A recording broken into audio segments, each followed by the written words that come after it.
Hey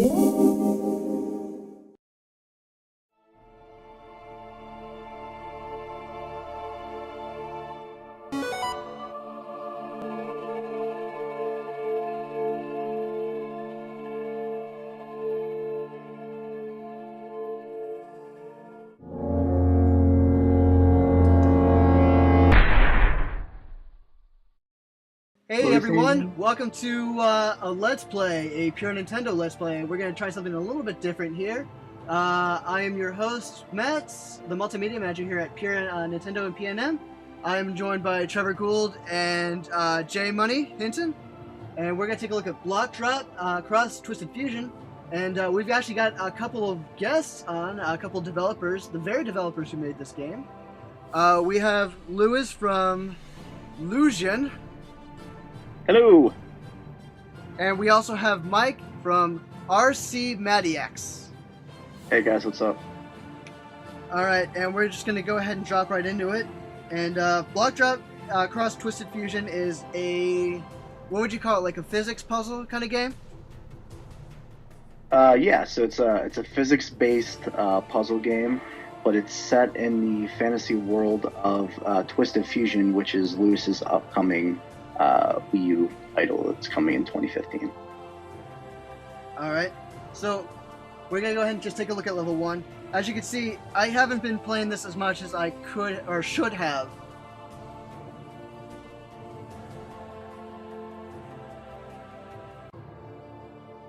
So, unfortunately we can only show you 3 worlds, but there's definitely more to it. As you can see in the previous screen here, there are 3 kinds of stages. I've only unlocked 1 of them. And we're going to kind of take a look at the 3 environments and a few levels. And let's go ahead and start with level 1 and see what we're looking at here.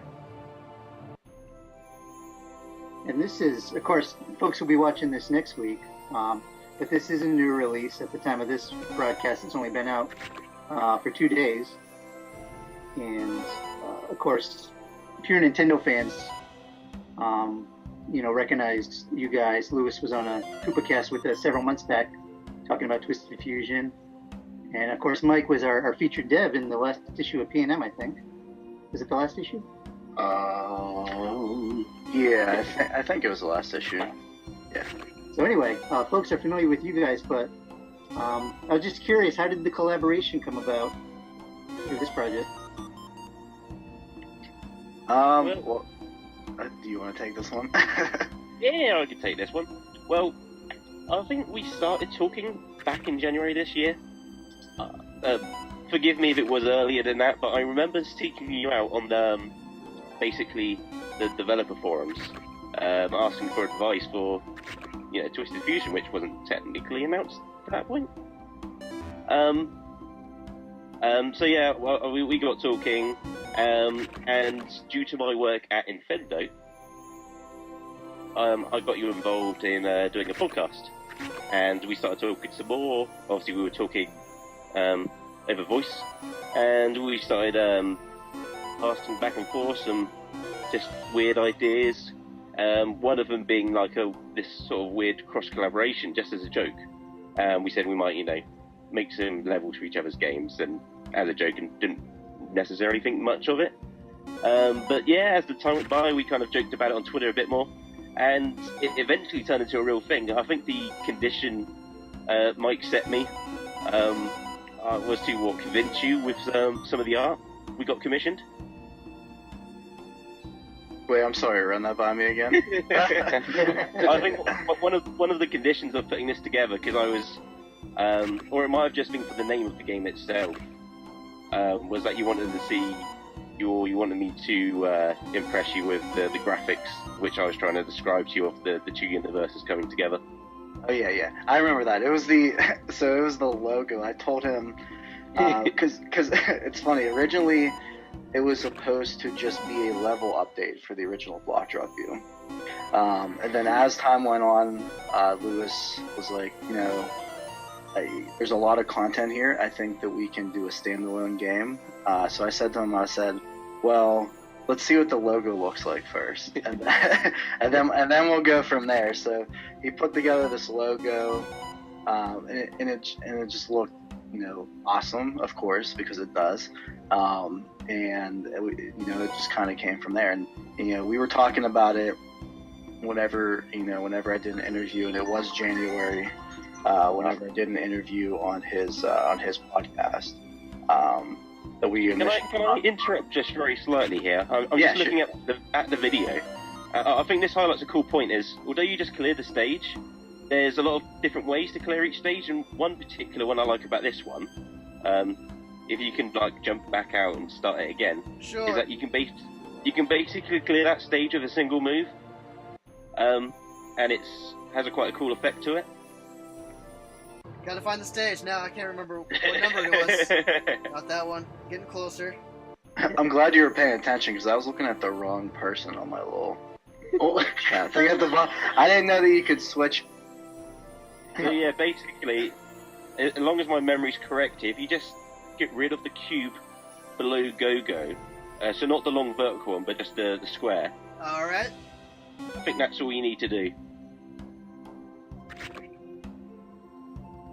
Yeah, look at that. And he lands safely there. Obviously, you need to get rid of the other two, but that's kind of doing that level in style. And there's a lot of I think, best ways to do each level, and there's other ways you can just kind of fudge it and just kind of muddle your way through. I've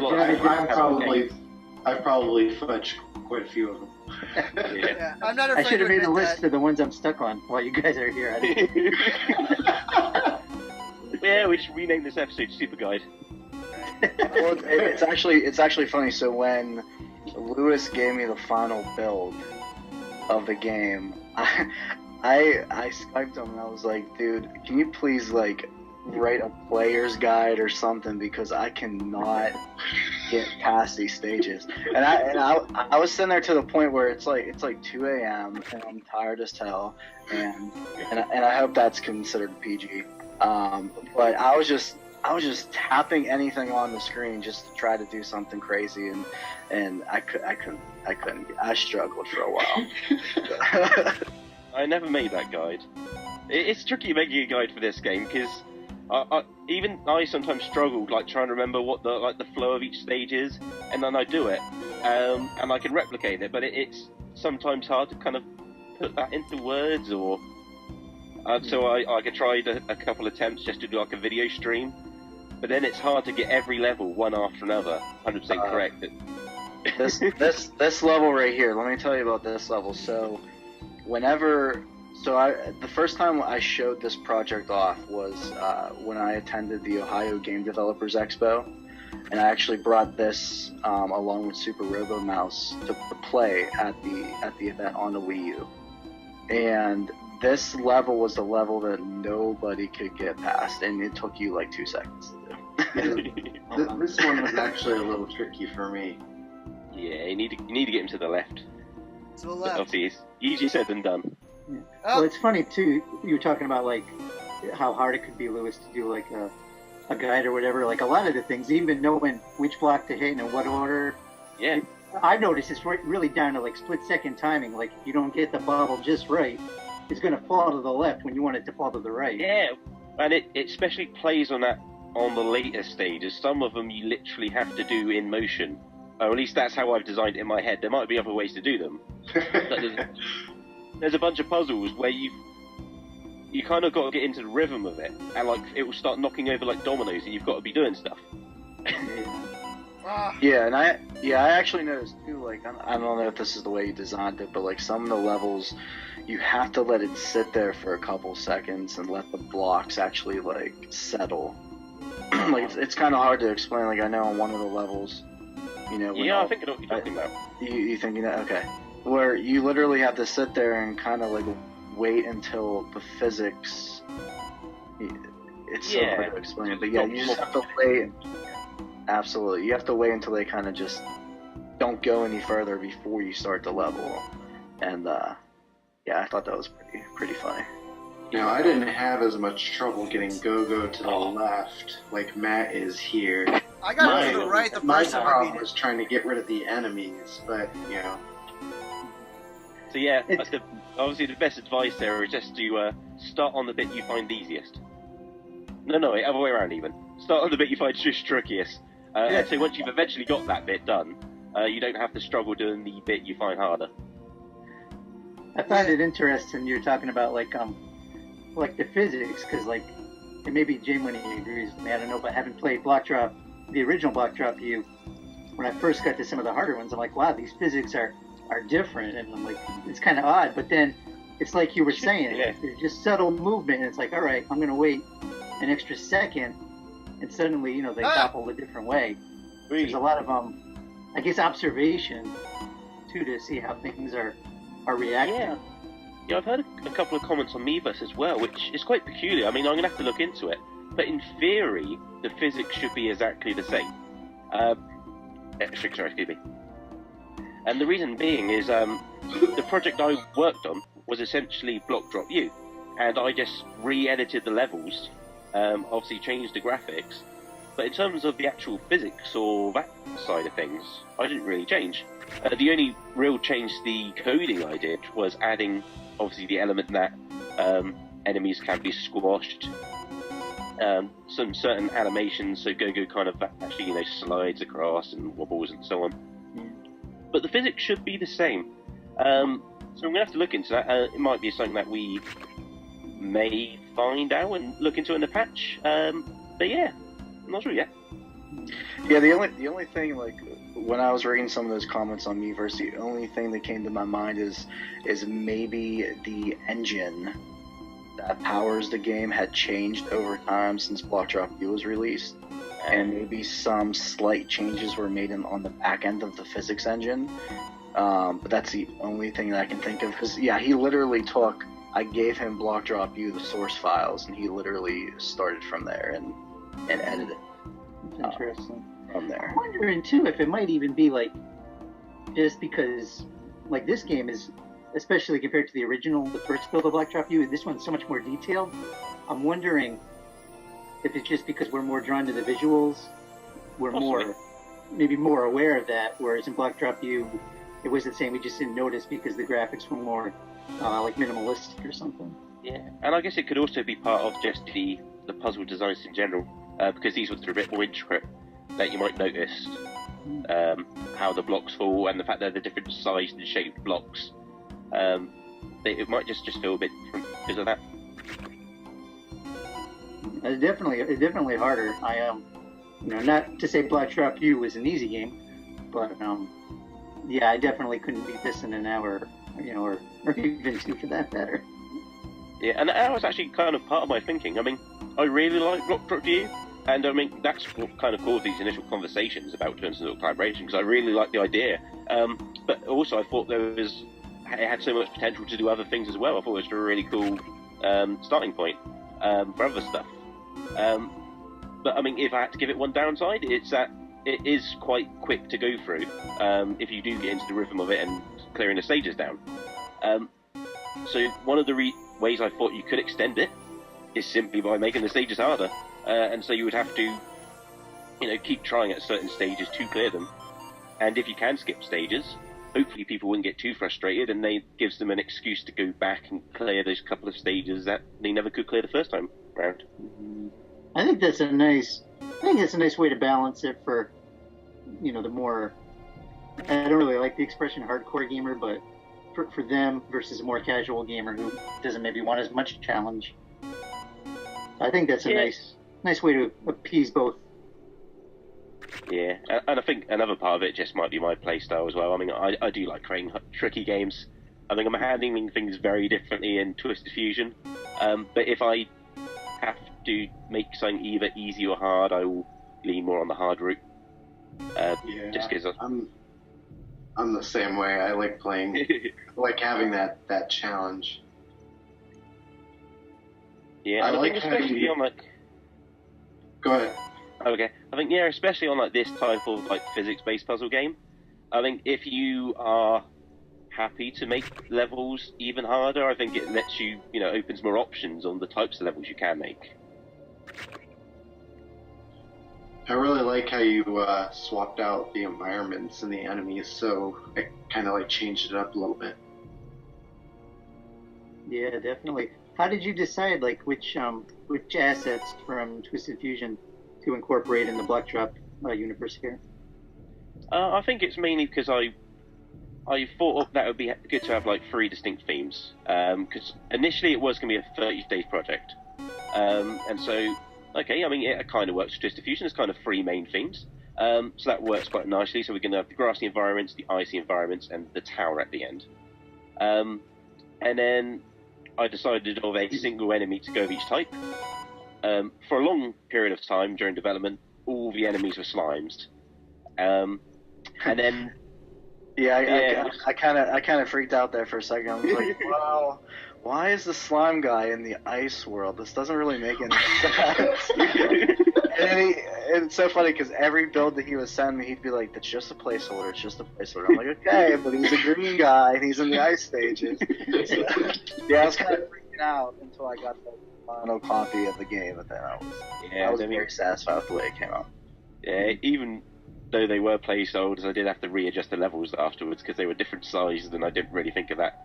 And so yeah, it made some of the levels unbeatable afterwards, and so we had to go in and change that. But yeah, I mean, also, I wasn't necessarily thinking about having like those flying robots in there initially, but it just kind of worked well with a puzzle I was making. Like, oh, it'd be cool if you could like fling a box into the air, because I think that's what I did accidentally, and I saw this box fly across the screen. So, ooh, I wonder if you could try and hit something halfway through. And then I made that stage which is the first one which introduces those flying robots. And yeah, I started going back in some old levels thinking, I wonder if there's any opportunities to fling boxes around and we'll play some robots there. Oh, come on, tip over. Okay. You can go ahead, Matt. All right.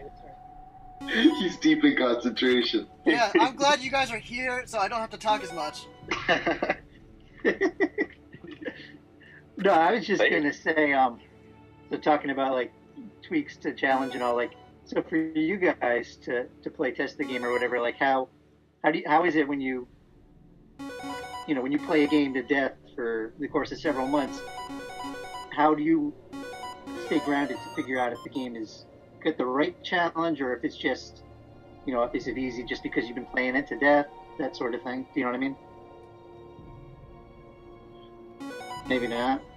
Yeah, I mean, it is a tricky one. I mean, correct me if I'm wrong here, but I think we had to make some of the earlier levels a bit easier, or to rearrange them in a certain way. Because I think I kind of got so I don't know, I guess so involved with the project that everything was fairly easy to me up to a certain limit, and so I made a lot of the earlier stages basically what a lot of the middle stages are. It's fairly easy to work out, but you need obviously that progression just to teach people kind of the way of thinking to clear these sort of puzzles. But yeah, it's going to be a tricky one to judge how hard are some of these puzzles, for the average gamer who hasn't been involved with this in any way. It's definitely interesting to see like reactions on Everse and Twitter. I think this puzzle here that Matt's playing is pretty difficult myself. Yeah, this is one that I've been having difficulty with, so I'm watching Matt to see how well he does. I have never beaten it before, that's how well I've done. What's the one block we hit here to... I'll give you some advice.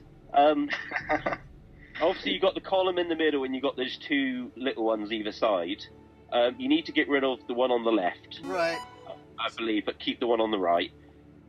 Which one on the left? I'm counting about 5 of them on the left. I've never... You have to be a little bit more specific there. The vertical one you clear just then, that's good. You need that other one on the right. Now there's one you can remove here, which drops, I think, the one underneath it onto that dragon on the left. So it's probably the very top left one. Top left? That goes. I'm kind of considering maybe for future block drop games to actually number the blocks. That way, if we can, when we have to explain to people how to. Okay, the dragon. Now I think there's a block on the bottom right you can get rid of, so the tower leans against that one on the far right and squishes him. So I guess probably the one in the far bottom right now. Now, what's going to happen if you're wrong? Like, do you have to issue a public apology on Miiverse or something? No, I'm not saying this is fact. Bottom right. So that one right. That would be my guess. Wait. Here we go.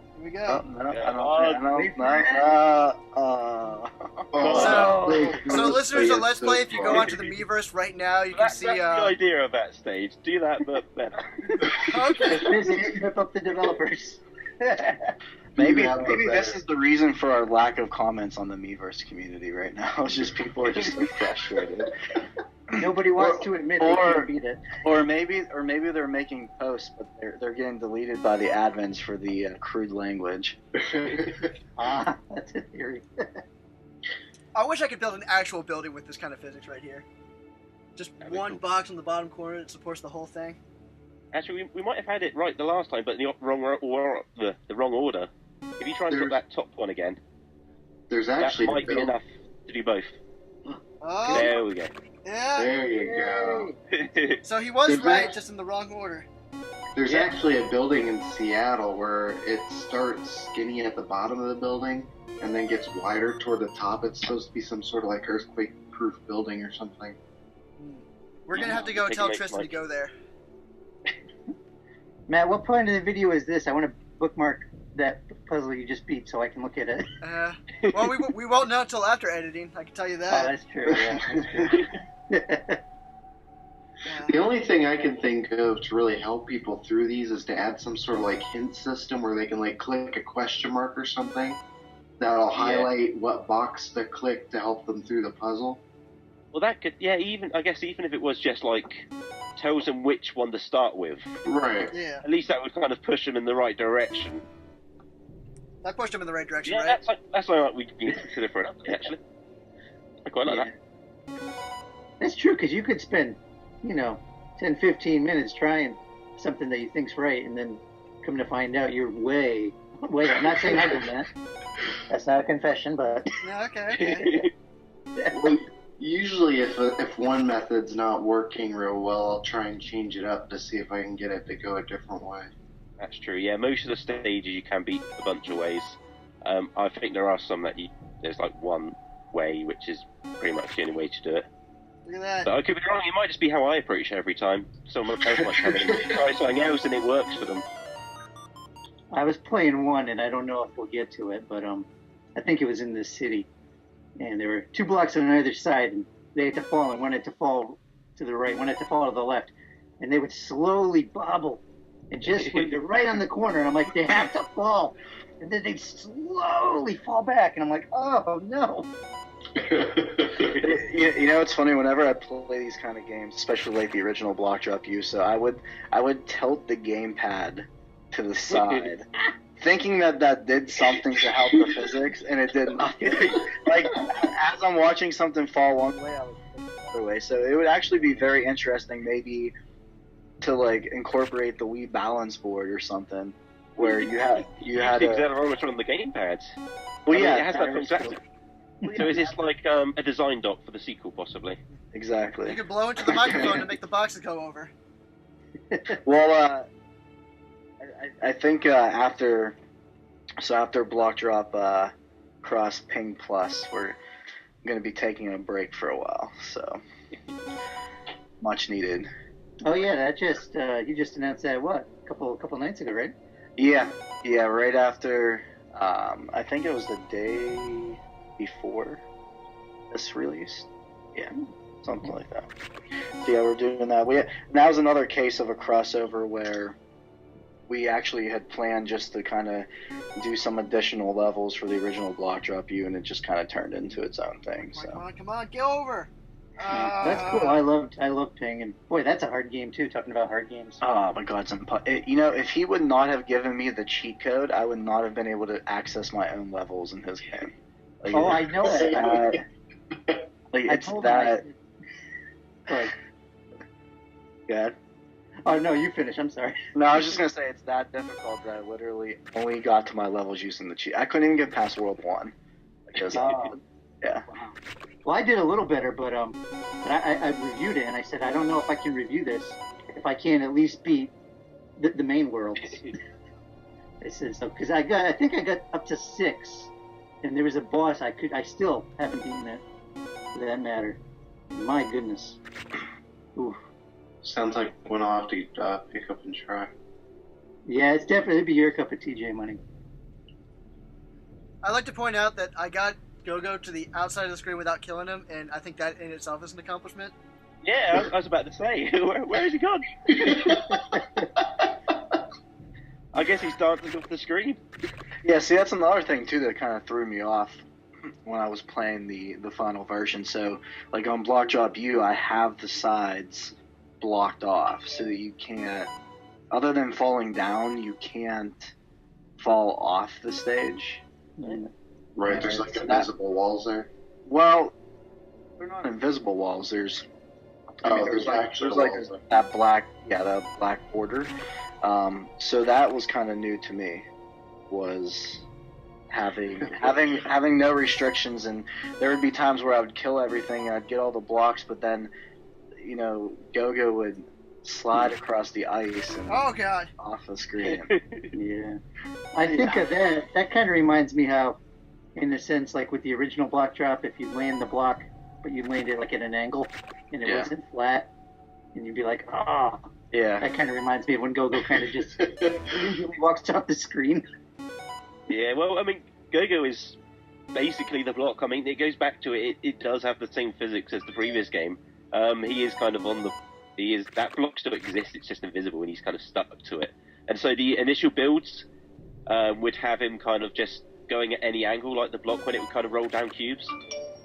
And so we had to make it so, he does kind of go at an angle and kind of slide down bits. And he can never go upside down, but he can kind of flip and then land on his feet. See, I always question his answer on Go-Go being the block, because it seems a little bit bouncier to me for some reason. I don't know.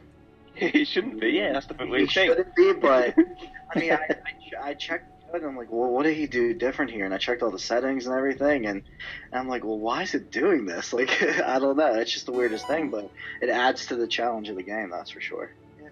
He's so excited to start dancing, he just starts doing it the millisecond he starts landing. Yeah.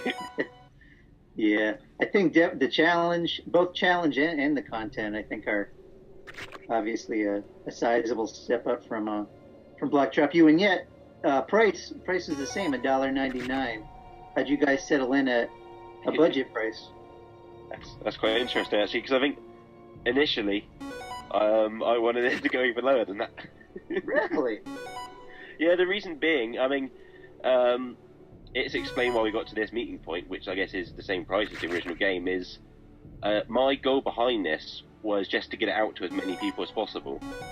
I wanted it to be on the Wii U, but yeah, I just wanted as many people to play it as possible. One of the big reasons being, of course, is to help promote Twisted Fusion. And yeah, so from my side, I was like, yep, I'm not entirely sure what it is, but just do it as low as it can go, we'll use that. But then Mike convinced me because of the amount of content we've got in there. Making me seem like the bad guy over here. Oh, no, you're not. Wait a That's okay. I'm about to pass the buck too. So once you're done, I'll pass the buck to somebody else. Oh, brilliant! No. I mean, he said with the amount of content we've actually chucked in the game, we don't want to make it sound like it's a smaller project than it is, which made a lot of sense. And so yeah, that's how we came with that price. All right. Yeah, so I actually wanted to charge $3. Yeah. Let me just say that. But we settled on $2, and how you doing on this one, Matt? Would you like some more pro tips? We're gonna see Matt rage quit here in a minute. No. It's boring if you keep playing the same level over and over. So. Yeah, I think I'm actually going to move on to the next environment. So we're going to take a look at the fire environment now. Or the, what is it, underground base? This one. I hate this one. And I think all the kind of the tower levels are kind of more like you need to do like a specific set of moves. At least they're kind of the ones I was talking about earlier. Now, how comes he did that real easy? That took me an hour. No, I'm serious. Hold on a second. That took me like an hour. Oh, killed myself. You To did get it too that, quickly. to It get traps that them in one there. all the way on the left, that enemy for some reason, when that block fell, it would never hit that enemy. Yeah, I And don't know what's now, going and on. now it's doing it for him every time. And Matt's nailing it. All right, Matt, do that same move 10 times in a row, and let's see if it does the same thing every time. It will, yeah. Yeah, this isn't actually a Let's Play. This is all QA testing. QA play. Ugh. All That'd right. be fun. I would love to do testing with the devs. Yeah. Wow. Get this range for next time. Yeah. Oh, here we go. I spent an hour on this, didn't beat it. Oh So, man, this yeah. It's a fun one to beat.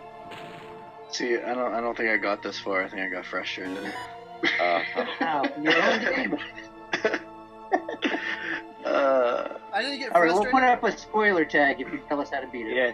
How in the world are you supposed to get that one all the way over there? I think it's I too already late now. screwed it up. I admit it. I skipped it. Yeah, let's restart. Let's do it again. You know, this brings up a good point. So, I was kind of off topic, but so NES Remix for the 3DS, I've been playing it a lot recently, and I like how you can play replays from other people. Cool. Can I just Yeah, sure, go ahead, man. Okay. On the video here, if you get rid of the two kind of slanted crates now. These two right here? Yep, get rid of those two. Alright. And now, all you need to do in theory is that vertical crate between the one Gogo's standing on the one on the ground. Right here. Yep, get rid of that one. Let's see what happens. He killed you. Ah. It's so funny. None of us said it. Yeah, I'm not sure how we you knew started. it was gonna happen, but not all of us just stood there and watched it. Put it to the test. Let's watch a developer troll pure Nintendo. I felt like we were watching that in slow motion because we literally knew it was going down the hole, and we just all sat here and watched it. No. Alright, so all you need to do is send Gogo right into the mine. Got it. I gotta say, it's one of the, I think, I haven't done it yet, but I think this would be a fun game, even though it's not a two-player game, to have somebody, like a friend or your spouse watch and kind of be like, oh, why don't you try this? Because a lot of times with these puzzle-type games, observers see things in a different way than you do. And it always seems like if I struggle with the game for like a half hour, my friend or my wife will come in, and then she'll beat it like in 30 seconds. Yeah, you're doing it wrong. Yeah, it makes me feel like, oh. That was everybody's experience with Portal and Portal 2, right? I've never played Portal. You never played Portal? Yeah, I've never played Portal. Sorry, I've played I them both, but I've not really watched anyone else play them. I've done both. I've been on the viewer and the player end of playing Portal and Portal 2. It's painful either way. I've also gone through the Portal 2's co-op mode, and that's quite a weird experience as well. Cooperating on these weird puzzles. Portal 2 was great because my friend wasn't so focused on judging me and had to actually contribute. Awesome. Should we try this super guide once more from the beginning this time? Alright. I'm just hoping it was the setup. So on this one, just the very top centered one, kind of next to Gogo. Alright. Okay, and that should put him in his right place.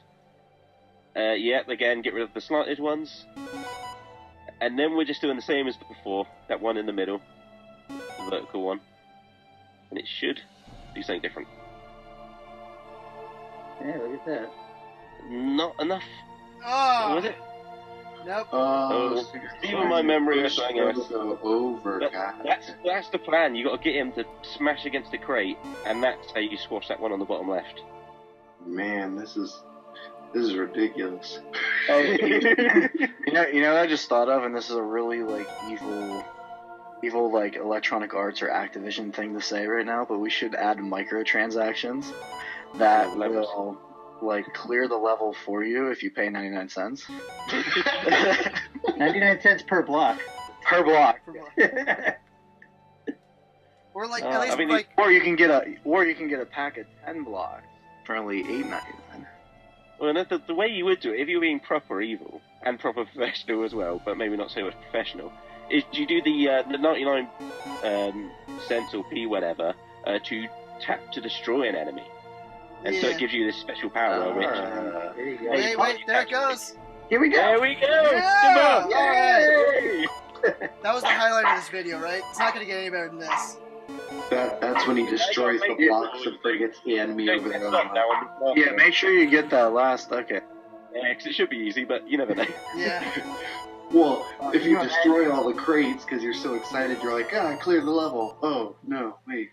Hey, I want to ask you guys, because we just had the victory animation there with Cora. I did see a comment that she looked a little young to be drinking. Yeah. So can you clarify what she has there? Stay. Oh, you jerk. Depending if that needs to be detailed in some sort of rating system, let's say she has fizzy pop. What is fizzy pop? Just clarify. Fizzy pop. Sparkling water. Okay. Okay. Nothing alcoholic. Okay. Something besides champagne. Exactly. It might look like it, but that might mean we need to put a little alcohol reference on the rating board. Well, I didn't handle that side. Yeah, that brings up a good point because Peggy and the USK are looking at the game right now, and I'm sure they're probably like, "What is going on? This game?" Yeah. They're gonna email me any day Change now. the color of the liquid coming out the bottom. Yeah, they're gonna email me any day now. Yeah, we noticed that there's an alcohol reference in your game. Yeah, I think they didn't make us change it to a bottle of milk because that would just make the image look quite disturbing. Oh no. I was honestly thinking of these old kids' cartoons where they would open up the bottle of milk or something at the end where it's blatantly meant to be some sort of alcohol. Well, now you're definitely gonna get an email. Alright. So yeah, this is another one of those kind of motion ones where I kind of designed it that you need to get Go-Go from one spot to the other. And so yeah, he kind of sets off this chain reaction opposed to the traditional way of a Blok doing it. Alright. And so yeah, you got to kind of move them under the buzzsaw as well. So Mike, I have a question for you. With Lewis kind of, running with the engine here for Blok to trap you, was there anything at any point in the development process that you had to put the brakes on, just be like, no, this isn't going to work, this is too hard, or something like that? For this particular title, or just for Block Drop in general? Well, either or both. Well, I know for the original Block Drop, you actually had a certain number of stages where the goal would not only be to safely land one red block, but multiple red blocks. And I actually had to cut that out just because it wasn't. It was the stupidest thing. For some odd reason, it would detect one, but wouldn't detect two on the same screen. So I don't know if that's like a limitation or if it was just like me not knowing how to do it, which like was probably web framework limitation. I don't know if it was a web framework. It might have been a Construct 2 thing, or like I said, I mean, it was at that time it was probably just something that I just wasn't able to figure out how to do. So it's an idea that I'm reserving, if I ever come back to Block Drop in the future. Hey Matt, you may want to skip this to another level and edit this out. Yep. We'll take a look at one more level, and then we're gonna call it out. Okay. Oh, fair enough. And we're back. Let's take a look at level 30 to kind of finish this off. All right. And yeah, just boxes and enemies and all sorts of terrible physics things happening here.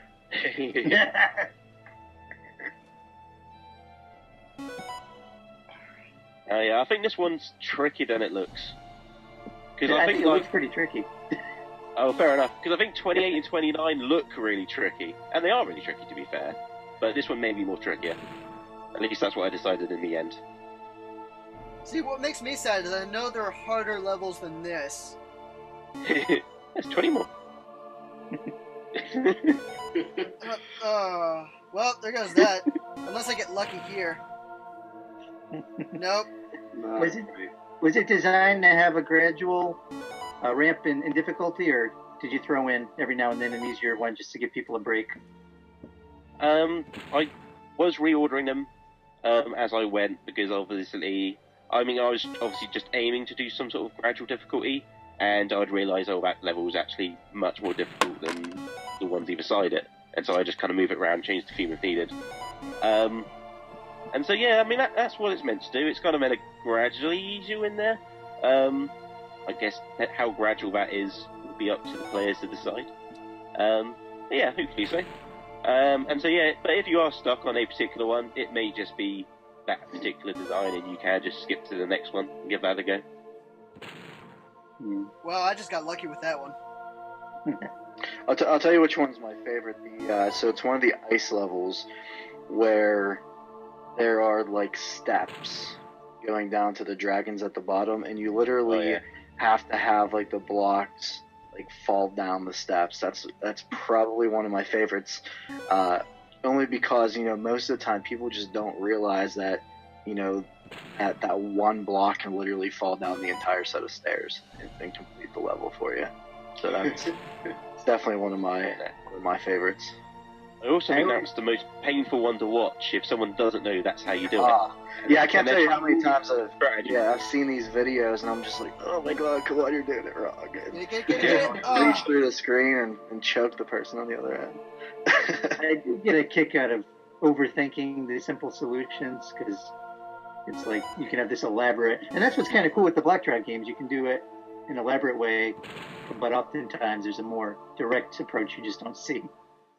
So it's kind of has that non-linear aspect, I guess, if that's the right phrase. Yeah. I'll give a hint on this one. I definitely won't be able to recount the actual steps needed for it. But the most difficult enemy to get here is the one kind of in the bottom centre currently, on the right-hand side of that column. Right. And so the trick to get him is basically you need a block to fall from above down to him. But the trick is you need it to be then shunted to the left in mid-fall to actually get over to him. And so you need to collapse both. You need to collapse both piles, and the right one has to push it to the left as it's falling. Yeah, you just made that sound so simple. That was literally the most simple explanation that you could possibly do. Wow. You lost me after like the first sentence there with what you have to do. My strategy to the levels like this is I just start. That might be enough. Oh no! Yeah! Hey! Woohoo! There we go. Just hit a bunch of blocks and let them fall. Wow. That's stage 30. Awesome. There we go. And with that, we're gonna go ahead and finish off this Let's Play. So I want to thank our watchers for checking out yet another Pure Nintendo video. I definitely want to thank Trevor and J Money for joining me, and an extra special thank you to our devs of Block Drop Cross Twisted Fusion, Lewis and Mike. Thank you very much for joining us. Brilliant. Thanks for having me. Yeah, thanks for having us. Right. Yeah. Hey, real quick, Matt, not to cut off, but I did just want to, because this isn't the end, obviously, of Block Drop or Twisted Fusion. Lewis, for those maybe who haven't been seeing like the Kickstarter updates, maybe just a quick update on how Twisted Fusion's progressing and when the release window is? Yeah, certainly. I've been very hard at work on Twisted Fusion, and it's scheduled for release, in quotes, Q1 2015. It's looking like, and this will probably be the first time I've said this, like it's actually going to be the end of that quarter. It's looking like it's going to be a March release. But I'm hoping, fingers crossed, to have that release in both the Americas and in Europe, at least within that same month. If not, I can do it on the same week. That's the ultimate goal. But it's coming along very well.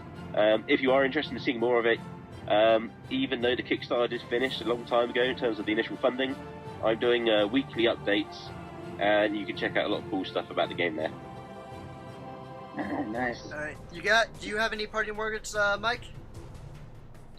Because you have some Blok Drop DLC planned too, right, Mike?